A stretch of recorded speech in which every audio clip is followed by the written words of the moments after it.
Hey friends, sometimes you sit down to do a motivational minute and you're not really sure what you want to talk about, and then your husband walks into the room and offers you half of a Freezy Pop. Cheers. Sometimes, when you're least expecting it, cool opportunities and moments happen. Would I call this a cool opportunity?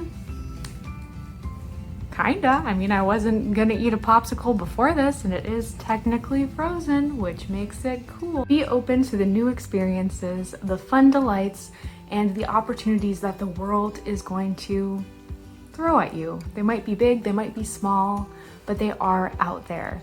You just have to welcome them in, to not be scared, to share your work, to share your writing. The writing journey can be filled with twists and turns, disappointments, peaks and valleys, but it can also be filled with moments of surprise popsicles, opportunities, wonderful stories that you never dreamed you could think of. Keep writing, keep telling your stories. Subscribe for more Motivational Minute.